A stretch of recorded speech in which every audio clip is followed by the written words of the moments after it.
Welcome to You, Me, Empathy, a safe place for leading with your heart. Hey, thanks for being here. You, Me, Empathy is the official podcast of the Feely Human Collective, a collaborative mental health community designed to empower each of us to grow our capacity for empathy, vulnerability, and emotional wayfinding. Just a friendly reminder that this podcast is for educational and entertainment purposes only and is not a substitute for medical advice, diagnosis, or treatment. No one is just a silly boy with a feely heart. You can support the show by leaving a review in Apple Podcasts, following us on social media at Yumi Empathy and Feely Human, and joining the Feely Human Collective community at feelyhuman.co. And now your host, Known Wells. Hello, Feely Humans. Welcome to another episode of Yumi Empathy. My name is Known Wells, and this is episode 138 on Erasing Shame with DJ Chuang. DJ and I explore the journey of naming our feelings, finding the motivation for living, DJ's bipolar disorder diagnosis and story, and the shame that persists in mental health and Asian cultures. We talk a lot about shame in this. We talk about Black Lives Matter. We talk about minority mental health. We talk about bipolar disorder, DJ being Chinese American, manic shopping sprees, feeling misunderstood, and all sorts of other things. It's a really good conversation with my pal and friend, DJ Chuang. I hope you enjoy it. Couple of things. One is Yumi Empathy now has a voicemail. You can share a message and I will comment on it here in the intro. And we got one. We got a short, sweet, beautiful one. I'm going to play it right here. Hi.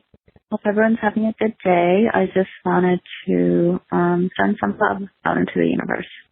I think now more than ever, especially for me at least, it's well needed. So have a beautiful day, everyone, and hope this brightens it a little bit. Bye. And what a lovely, lovely message that was. Thank you for sharing that little message of hope. Sometimes we need that message. Sometimes we need a little hopefulness. Sometimes we need to remind ourselves and remind you guys that life is worth living, that we have each other.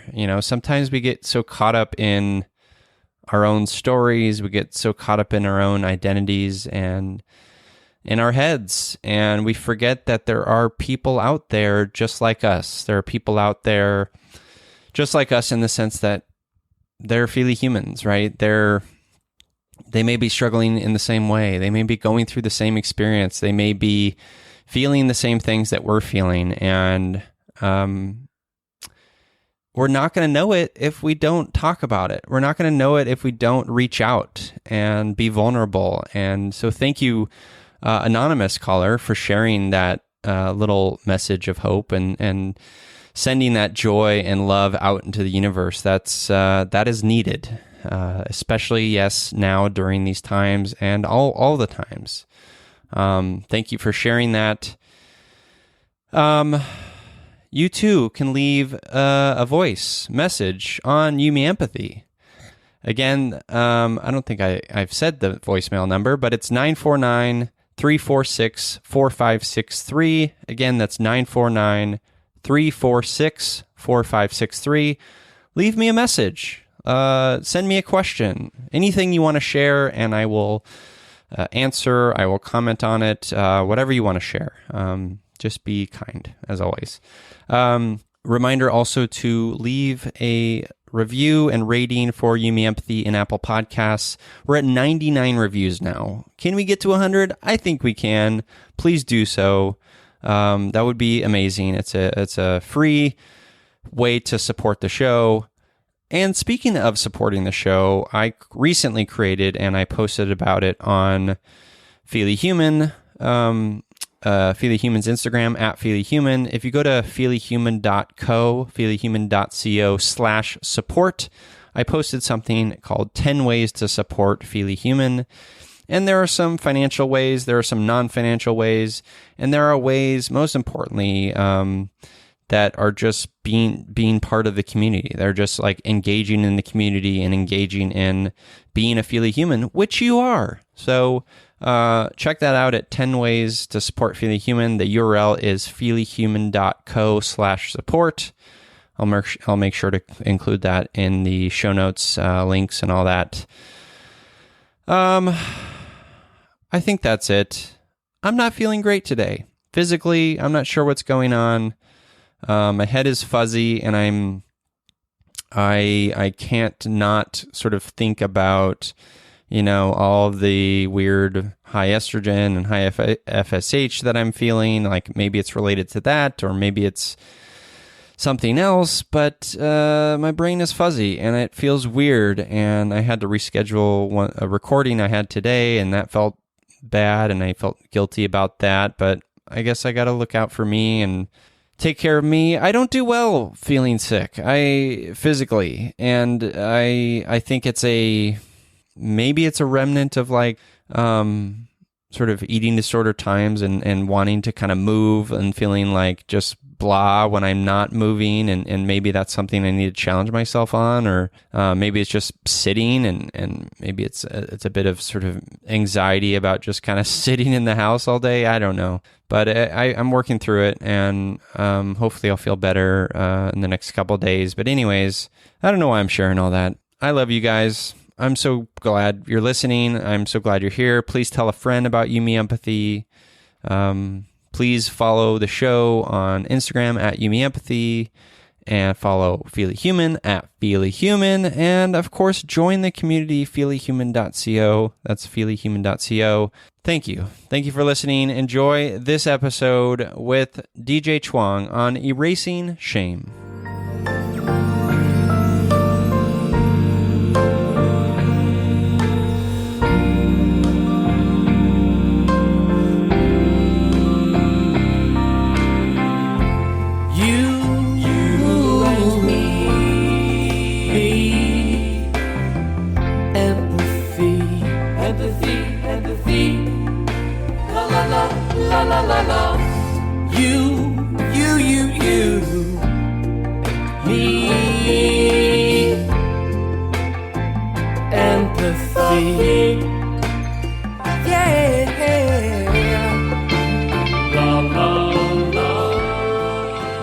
Welcome to Yumi Empathy, the official podcast of the Feely Human Collective.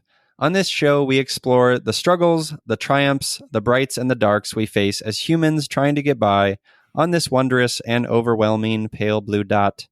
The intent of Yumi Empathy is to talk openly, without judgment, about our mental health, our neuroses, our shared anxieties and worries, to create a dialogue that is vulnerable and deeply human and empathetic, and to share that dialogue with others to inspire emotional and cognitive collaboration and insight, so we can, hand in hand, break down the stigma that make us feel shame and guilt for struggling, for feeling our feelings, for being Feely Humans.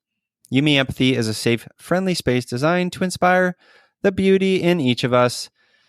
Today, I'm bummed we're not recording this in person, but oh so elated to be here with strategy consultant, fellow podcaster, and foe to shame everywhere, DJ Chuang. Hello, DJ.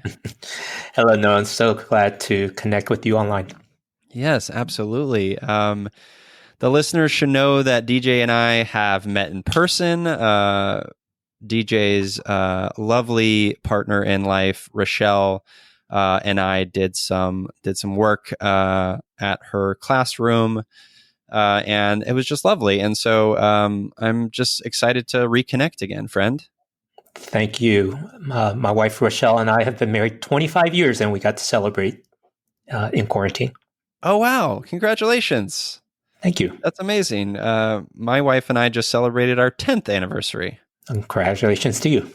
Thank you. Thank you. Well, before we get into your story, DJ, I always start off the show with an emotional check-in. How's the week been? How are you feeling? I'm feeling good today.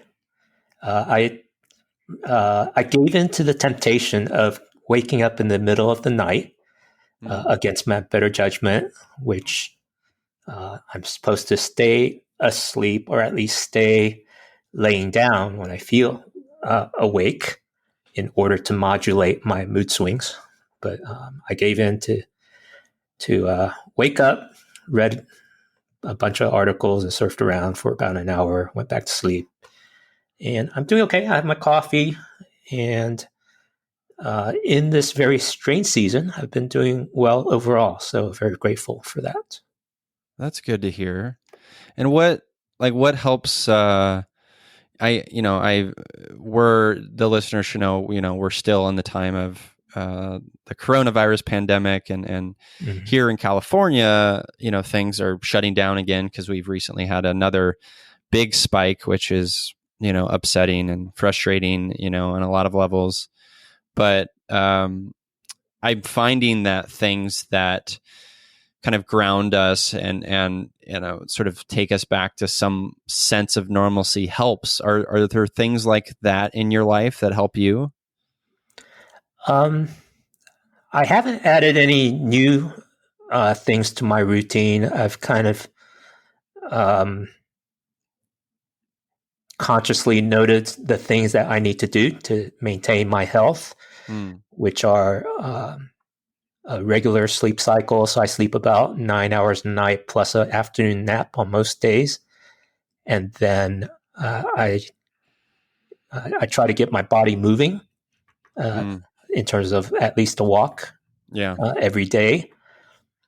Before COVID, I was on a more intensive, high intensity interval training with a boutique fitness center called Orange Theory. And that's been closed. They're reopening, but I'm reluctant to go back because of the germs being around. Not that I'm a germaphobe, but I just don't want to test that boundary at this time. Yeah. And I eat what I enjoy. Let's see, what else? I'd get out of the house at least once a day because being home alone is not good for my moods. And then I'll stay on my medication and get my talk therapy. So those are kind of the main things that has kept me healthy for the past couple of years. Yeah, nice. Yeah, those are all things that help me as well. Absolutely. And this is kind of a silly question. Did you choose Orange Theory just because you love the color orange? Yeah, absolutely. Orange. I dubbed orange my favorite color when we moved to Orange County in 2007. And because we live in Orange County, and also orange is the secondary color of my alma mater, Virginia Tech, which is maroon and orange. Yeah. And it's made shopping easier. So anything orange, I can just spot in the store very quickly, whether it's shoes or computer covers, clothing, and it's easy for me to network and connect with people in a crowd because there's usually very few people wearing orange, and I'm Asian American, so it's easy to spot me in a crowd of 1,000, and then I can connect with people a lot easier. There you go. My wife and son also have colors. So my wife's color is purple. My son's color is yellow. And so like when we go to a state fair, we can find each other very easily. No, I love that. I think it makes it simpler in a way. It reduces, choice fatigue. Mm-hmm. Yeah. I love it. Yes. So right now in quarantine, I'm building the third fence at our house. The third fence in a matter of a year and a half. The house we live in, it's older, and the fences are also very old, or were old. But as a result of building fences from scratch, I'm very I'm achy. My body is achy, but there's a certain it makes me I like when my body is a little achy. It reminds me that I did work, and it's like a tangible result of putting in hard work, which it's something that helps me emotionally a lot. So I'm I'm feeling pretty good about that right now. That is good. That is good. It's easy for us feely people, if I may say that, to stay in our head too much. And what's helped me in a similar way is just to get out of the house, get my body moving. So getting my body moving helps me to get myself out of my head, because I can easily get stuck and spiral there. Yeah. Yeah. Let me ask you about that, because I definitely relate to that immensely. And getting out of my head is a good thing for me for sure. But I also I sometimes struggle with like a more kind of like mindful approach to like exercise, for instance, like, Mm-hmm. and I think that can be a grounding thing. But for me, like, I don't know, I just need to kind of sometimes just get lost in the moment. Like whether if I'm, hiking or something, I just need to kind of like go off into imaginary land rather than like, okay, how is my body feeling in this moment? And how am I, I even though I know that that's good, sometimes I just need to kind of pretend I'm a hobbit. Yes. Yeah. Agreed. Totally agreed. Well, DJ, before we get into kind of the work you're doing now and where you are now in your mental health journey, I'd love to get to know a few sort of, seminal moments from your life. These are moments that when you look back on your life, are, not necessarily positive or negative, just like moments that stick out in your memory as being integral in your journey as a feely person, as you said, as a feely human, as someone who's mindful of their mental health. Just a couple of experiences that you want to share. Sure. I'll share two, but let me start from the beginning. So I'm Chinese American. That's my heritage. Born in Taiwan and came to the U.S. when I was 8. And I'm the oldest of 3 boys. Whatever effect birth order might have on me. Grew up in the Washington, D.C. area. My parents used to be school teachers, and when they came and immigrated into the U.S., they took blue-collar jobs, ran a restaurant for a couple of years, and then a small motel business. Through my middle school and high school years, I was a computer engineer.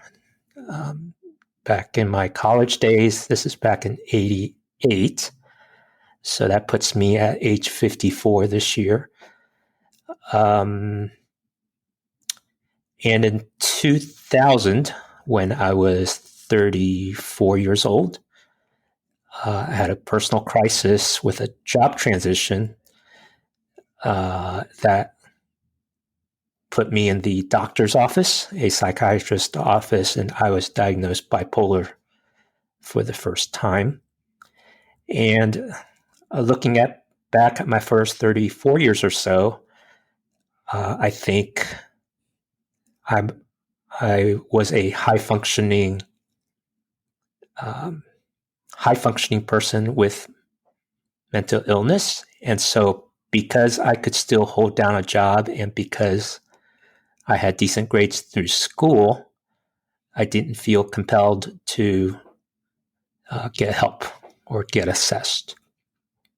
And also, coming from a Chinese American, Asian American family background, we live in the shadow and in a culture of shame where we don't, not that anybody likes to admit weaknesses, but in particular, there's a certain way that Asians don't want to appear or admit they need help for mental illness. And so that was about a year to get up from the bottom and to recover and to find the right medication and the therapy to just reconstruct my mental and emotional and overall well-being. And yeah, so that was the first big pivotal point. I had a career crisis, an identity crisis. I spent 10 years trying to be a pastor and realized pastoring wasn't the best fit for me, studying theology, but wanting to help people was what I take away from that. I do have a big part of me that is sympathetic and empathetic to people. Mm-hmm. But because of my whole engineering and family background, I was not in touch with my feelings at all. It was very compartmentalized and just detached from who I was. And I couldn't put words to my feelings until much more recently. I would say from 34 to 54, I got healthier and I started to understand my feelings, but I was still in that journey and process of learning to name my feelings. Yeah. But I was functioning well, and life was more enjoyable and fulfilling. So I was better overall, but I wasn't to the level of wellness that I am now.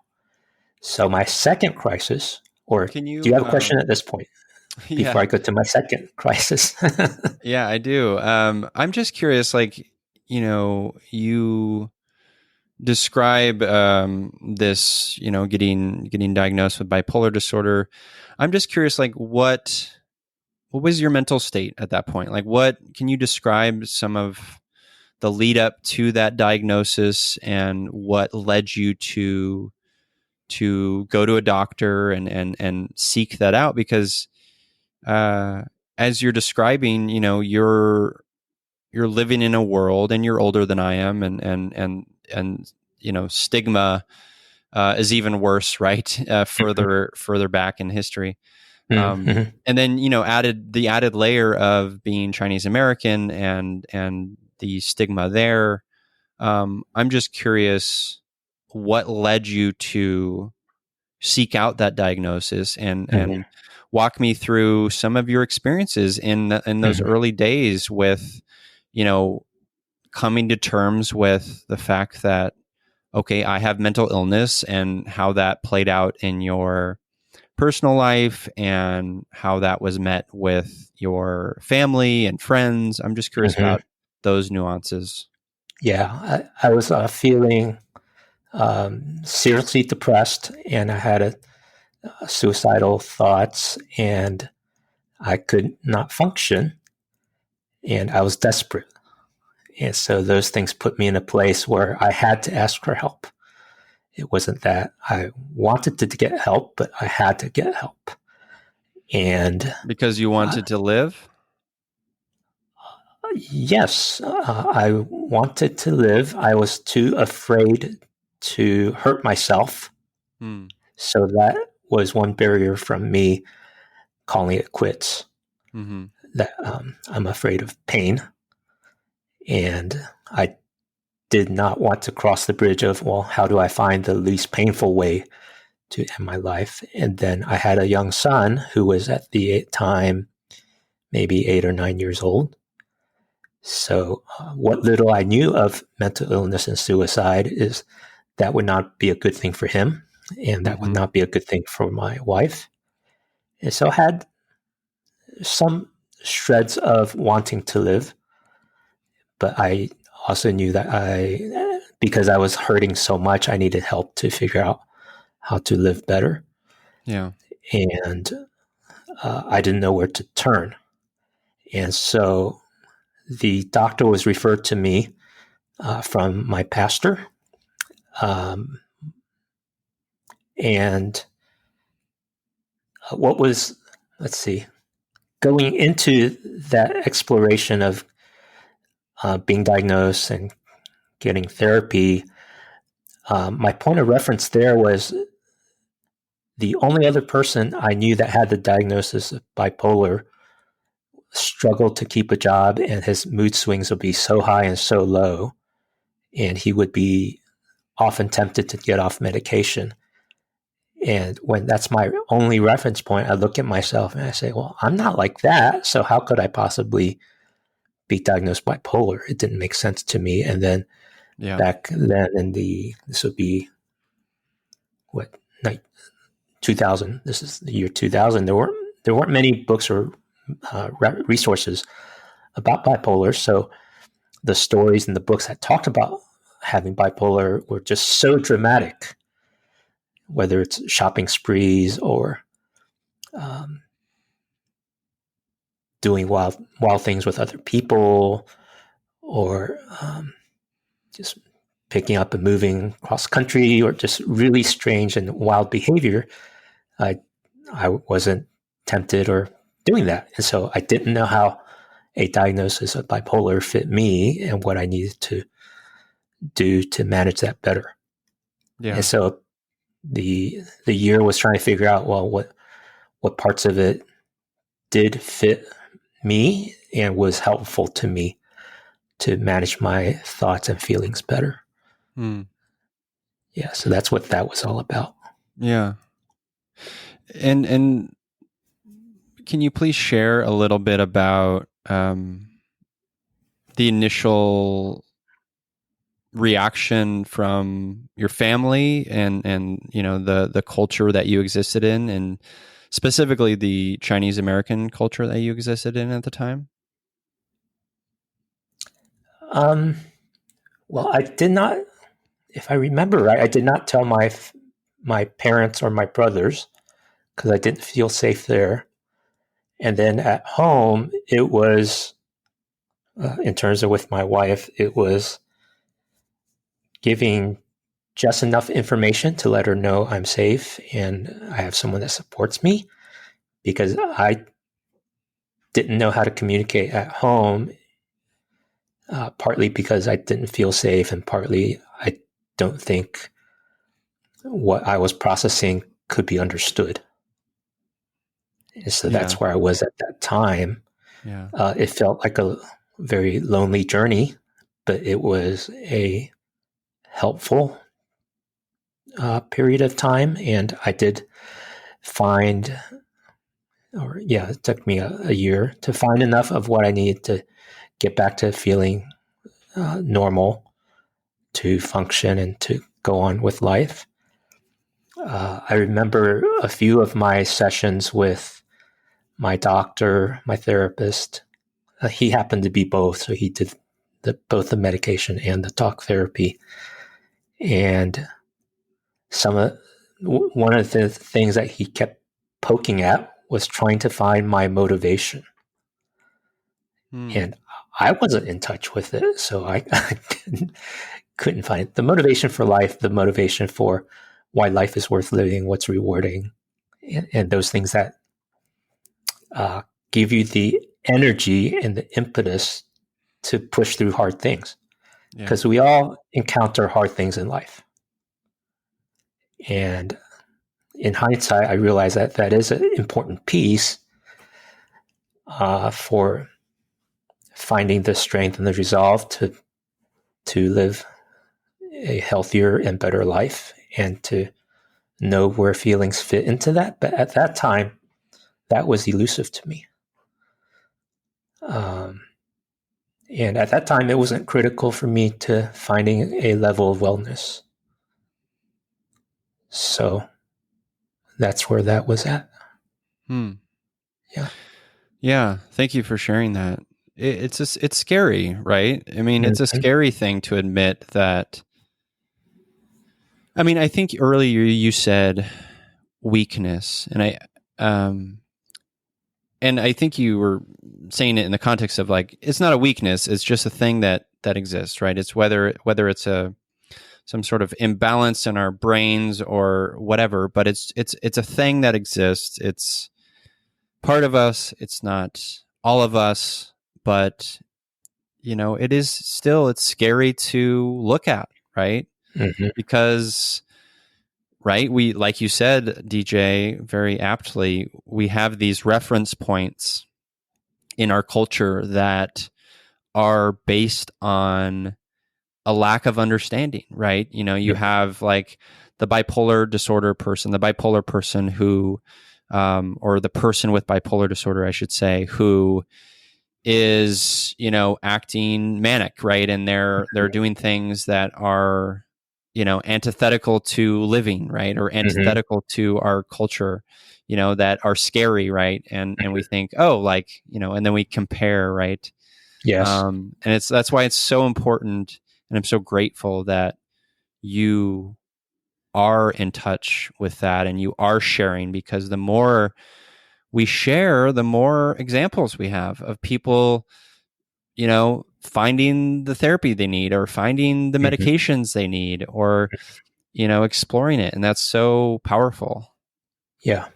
Thank you. And thank you for creating a safe place for more of those stories to be shared, because it is very hard to find a safe place. And sometimes when I'm in my alone moments, even today, not today, but even in recent days, that I yearn for more safe places. Yeah. Because I don't have that at my fingertips. Yeah. And it's, I do too. And in addition to that, it's so fascinating that, like, in moments I feel exceptionally safe, with my wife, Jessica, right? She's the person I love most in this world. In addition to that, I can also still feel unsafe. My, my depression and anxiety can make me feel unsafe, even in, the context of this, the safest and the most loving relationship I've had in life, right? And that's and those are the lies, like, and the false truths and beliefs that our mental illness can dictate for us sometimes. Well, the one safe place I know and I'm confident with is with my therapist. So I have that once every 2 weeks or so. And so that gives me an anchor, kind of a sure place that I can be unfiltered and raw and safe. Yeah. And I'm not ready to test that in any other realms. Yeah. Because even at home and even with close friends, there's a level of filtering that I still feel I have to do. Can you, I mean, if you're not comfortable, it's okay, but can you give me an example of what that filtering looks like? Like an example of, like, what you might filter out with a friend or with a family member? Well, in the social context that I'm in, both in an Asian American world and also in a faith community that's Christian, I am not free to speculate or ask questions that are uncomfortable, whether that's theological or political or cultural. So we're in the midst of a pandemic. We're in the midst of protests. And there's just some things you can't say because it's not just uncomfortable. It causes people to react with cancel culture, causes people to react with they don't know what you're saying, what you're thinking. And for me, because I'm an ideas person, I personally don't mind going all over the map and just exploring or even saying things that might be unorthodox or hypothetical. But that's me. Those are private thoughts that it's appropriate to keep private. So there's a level of appropriateness, not so much the lack of safety, but there's some things that are just inappropriate. And so both of those kind of conflate for me in those particular contexts. I see. Yeah. So there's times that I have said things unfiltered because we're in a stressful situation, and it caused pain to my relatives. Mm-hmm. Mm-hmm. And I think given our Asian, particularly given the Asian cultural background, there's less exposure to feelings and navigating and managing feelings. That it's particularly challenging for traditional Asians to hear the stress instead of just hearing the words Mm-hmm. being expressed in the stress. Mm-hmm. So that's something I heard recently, that you have to listen beyond the words and you have to hear the feelings behind the words. And so in the midst of a stressful situation, you might say something that you don't mean. Yeah. Like, you're not being helpful here. That might be true on a feelings level, but for someone hearing that, it may impact them in a more negative way than it could, and it can hurt the relationship. So I hear what you're saying. I do think it's important to think of audience and impact. I do think that that's very important, and that's an empathetic framework. I also, though, I think it's important to challenge ourselves in that, where do we draw the line between, self-censorship and who is this for, and how is it benefiting me? Or how is it, like, if I'm not saying that very well. Like, if I, for instance, am a person who, and I am a person who gets a lot of value and healing out of sharing my story, right? And being vulnerable and sharing. And obviously I'm not dealing with, the specific cultural perspective that you are, DJ, but my healing journey is in vulnerability, and then in the exchange of empathy that comes through vulnerability. And that, for some, is sometimes hard to hear. It may sometimes bring up guilt or shame or etc. How do I, where do I draw the line between, if I'm going to censor myself, isn't that taking away part of who I am and the integral piece of my own healing? I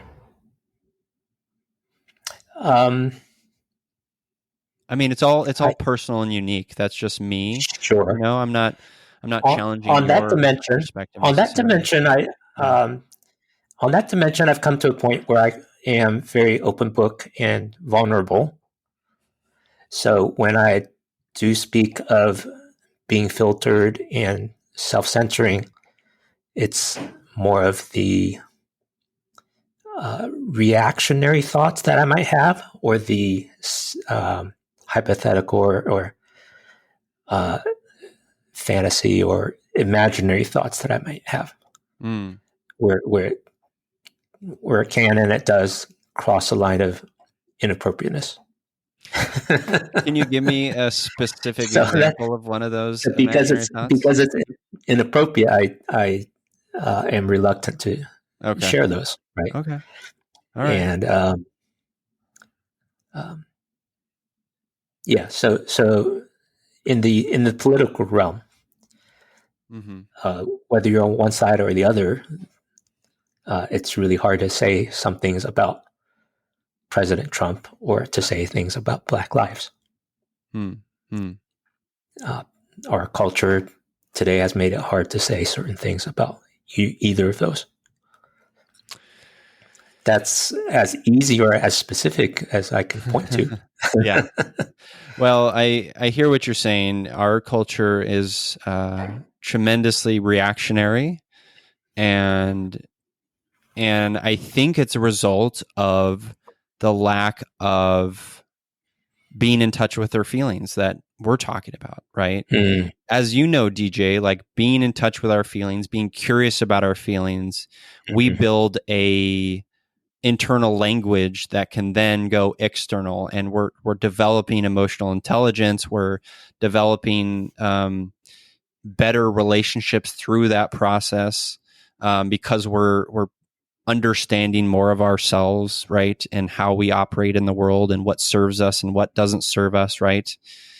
And then when it comes to big challenging ideas like the fact, and this is my perspective, the fact that my country, the United States of America, was built on the back of slave labor, right?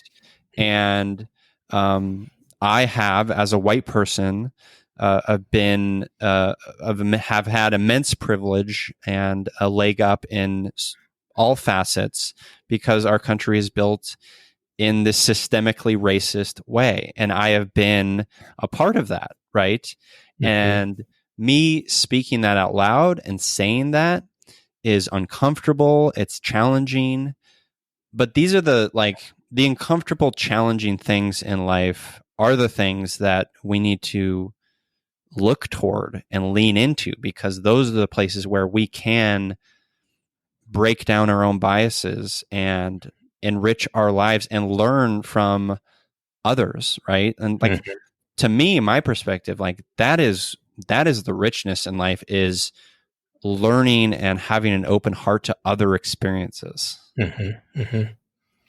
Yeah, and that, yeah, I mean, there's a number of layers to that, and it's part of the diversity and the beauty of being human and being a feely human, that everybody has their own unique story and history and how they see the world and how they feel about things.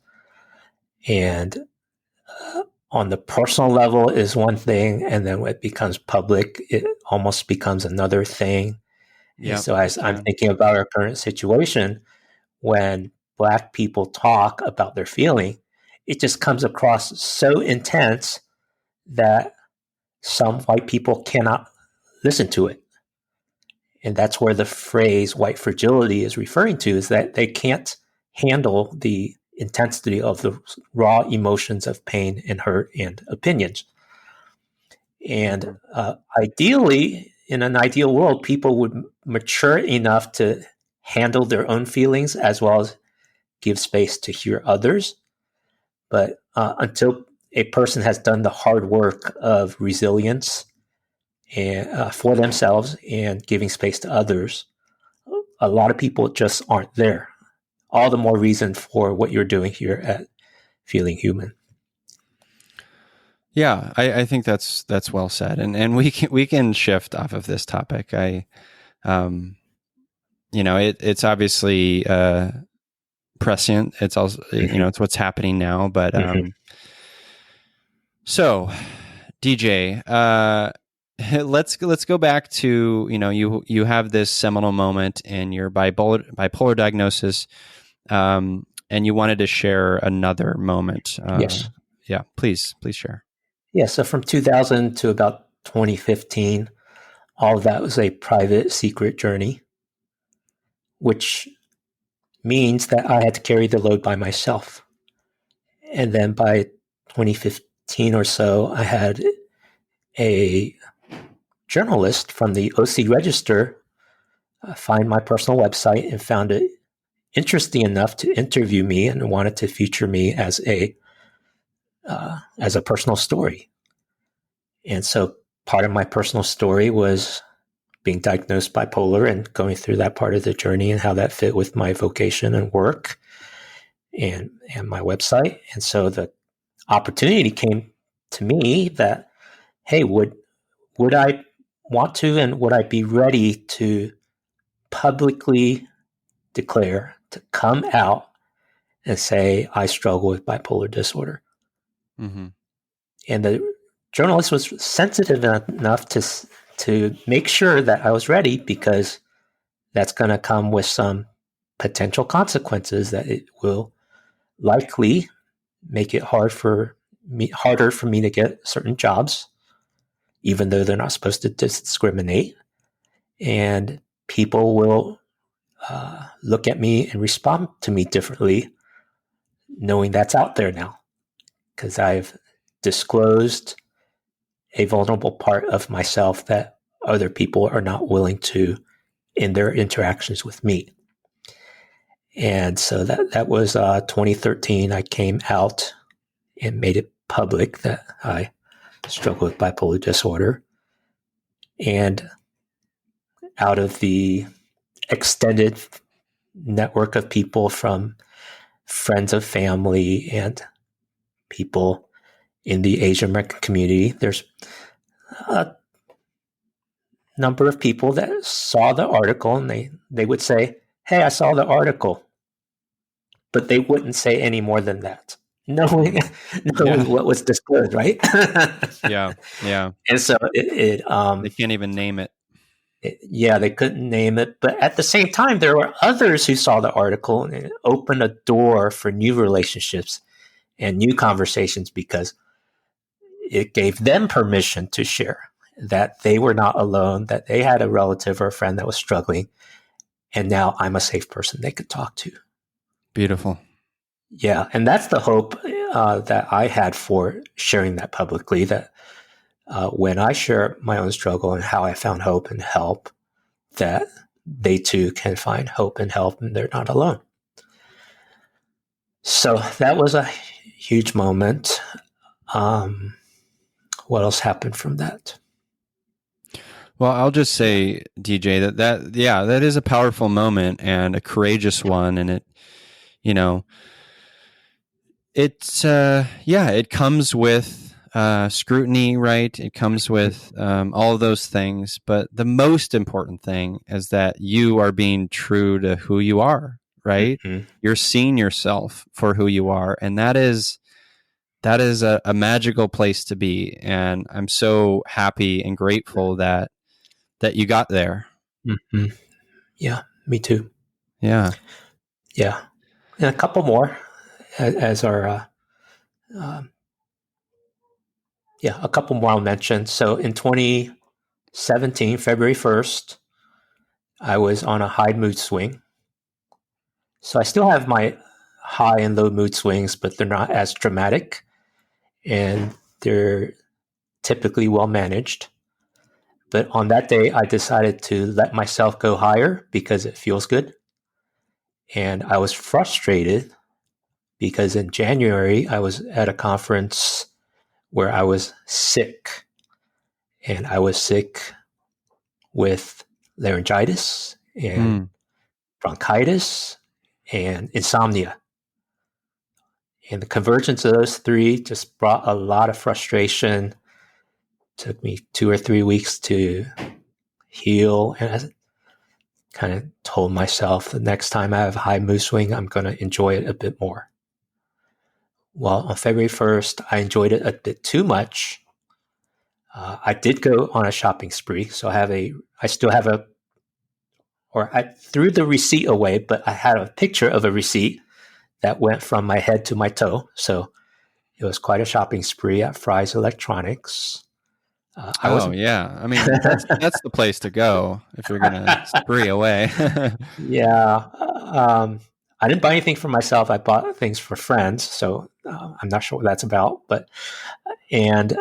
I did a bunch of things that day. I was just super energetic, very happy and joyful, and felt like I could do anything. And then at Anaheim Packing House, I was supposed to meet my wife and son for dinner. And I wanted to go to this secret restaurant there called Blind Rabbit. And it's a secret restaurant, so many of your listeners may not have heard of it, but now it's COVID and I don't know what's going to happen to it. I thought I was invisible at moments, and I thought I was doing Jedi mind tricks so that I could get in. And eventually I did get in.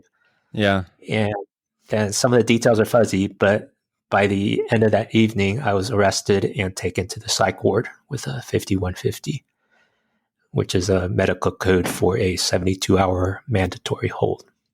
Right.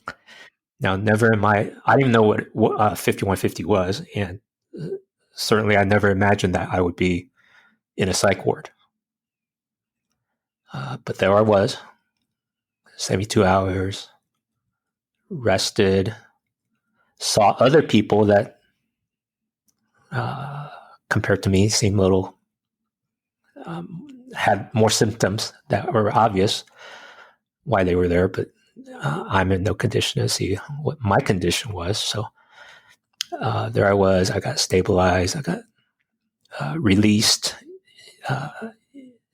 after the 72 hours, which I'm told is unusual that people would get stabilized so quickly. But the next 9 months was hard work getting well.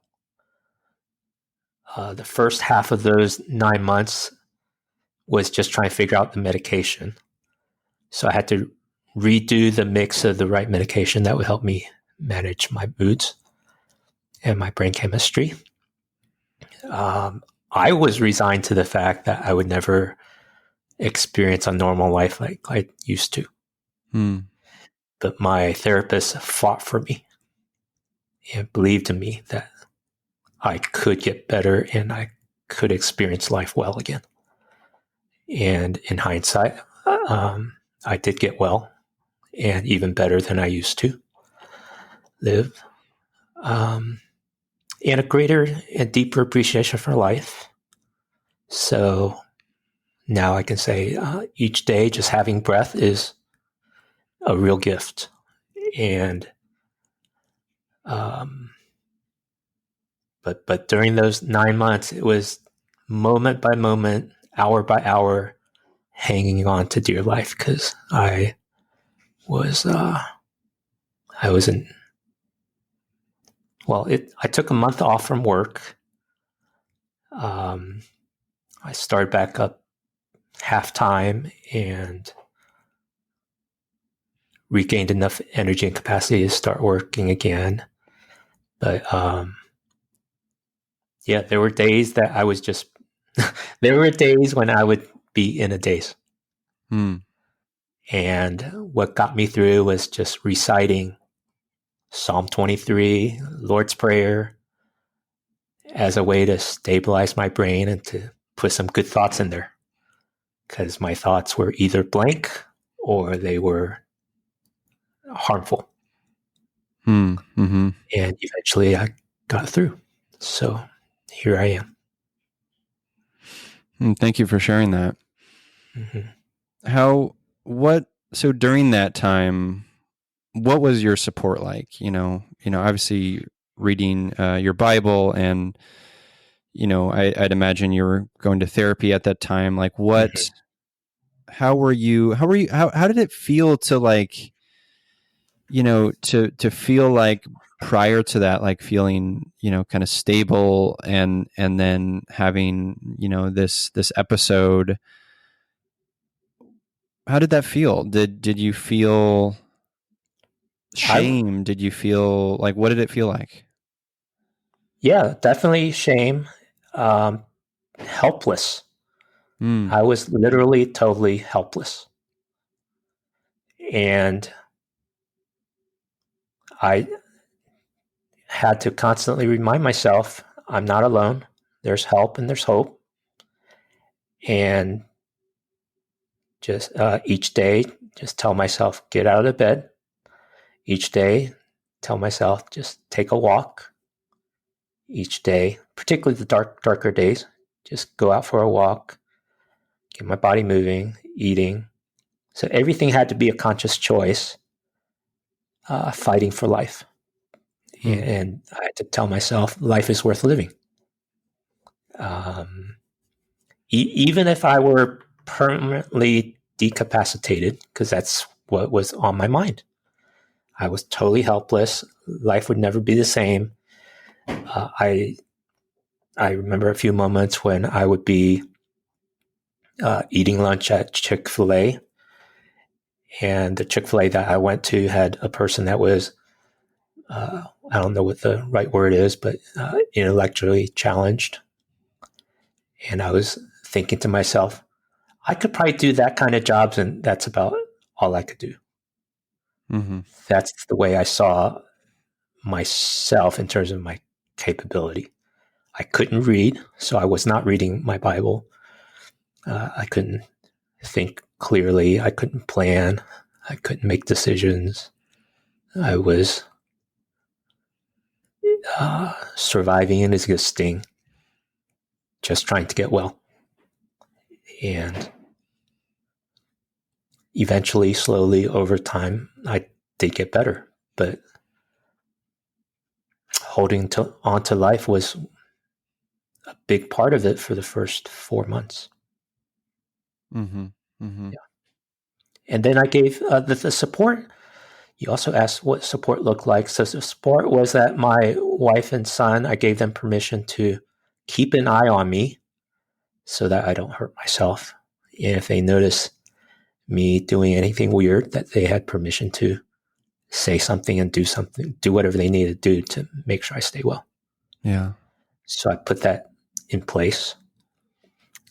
And then when I need help, I would tell them I need help, and they would not push back on me. Because sometimes they might challenge me and say, "Oh, you could do it. You could do it." I was like, "No, I really need help right now. Yeah. Please help."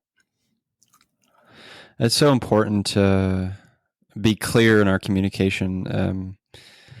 Especially for those listening who are with someone, partnered with someone who, has mental illness, or vice versa. You do, it's communication is so important, and it's so like having those support systems are, whether it's in the people in our lives or,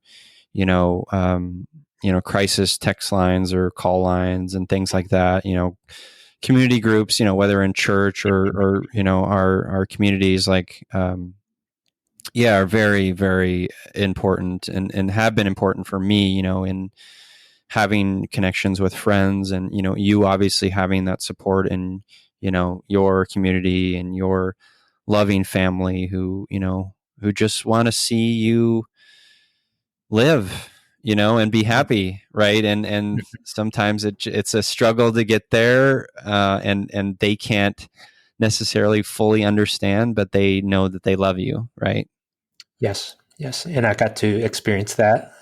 My greatest fear at that time was they would just leave me because I was such a basket case. Yeah. And I don't recall me sharing that fear, but it so helped me that they reassured me that they wouldn't leave me. Mm. So somehow they met me where I needed help that I didn't know I needed help with. So that was a real gift. Yeah, that's great. That's amazing. Yeah. Let's talk a little bit about. Can you help me understand what I think I saw this in your bio or your website somewhere? Mm-hmm. What multi-Asian means and what that means to you? Mm-hmm. Yeah, I wrote a book titled Multi-Asian.Church, a future for Asian Americans in a multi-ethnic world. And I think post Obama getting elected as the first Black president, there was some conversation about how we're in a post-racial world. But in the past 4 to 8 years, we've come to realize that no, we're in a highly racialized world that is so volatile and toxic. More than ever, it just kind of went below the surface for a little bit. And a lot of it has come from the history of Black and white tensions and slavery. And I think because for us as Asian Americans, we come at the racialized society of America in a different way, and we can navigate the conversation differently. And the book was a invitation and a call for us as Asian Americans to contribute and change the conversation. I do it from a faith perspective because that's the easiest access point for a group of Asian Americans to do something together. Because I think Asians in particular, they prefer to do things together rather than solo. And it's also been part of my research over the past 10 years from my work. So that's what Multi-Asian is about. So through my relationship and through my blogging, I just plant seeds of thought, and I get invited into some of those meetings and conversations and consultations about how to navigate the topics of diversity. And so when those doors open, then I get to speak into that and prompt some change. And then the other dimension, somewhat related to that, as Asian Americans, there are just unique issues that we have from our bicultural background, growing up in an Asian family, but having to learn and grow up in a Western society, and how that often causes a identity crisis, feeling like we don't belong anywhere and we're misunderstood. And then you add on top of that the layer of struggling with mental illness and try and find conversations about mental health from a minority perspective, because we have a unique context where a lot of psychology is developed from mostly a white dominant culture framework, that it doesn't scratch the itch that we have. And so one way that I've contributed to that is in 2018. So after I got well, I found a friend that started a podcast with me called Erasing Shame. And each week we would record a podcast on live stream, so there's no editing. It puts us as co-hosts and occasional guests that we would have on edge, because we know we're not being recorded and there's no edit, so any words that come out is out there forever. And we just wanted to create a space for healthy conversations about honest living and address all of the different aspects of shame. And after a couple of years of that, we've done 4 seasons of that. We also did a special summer series specifically about mental health in Asian American communities, and just bringing stories and exploring and surfacing the issues that are particularly unique for Asians and Asian Americans has been helpful to many. And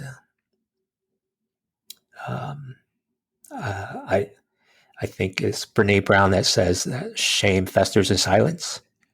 And so the opposite of silence would be healthy conversation. And so we found a really streamlined, easy way to just change the game, that for people who are looking for someone they can relate to.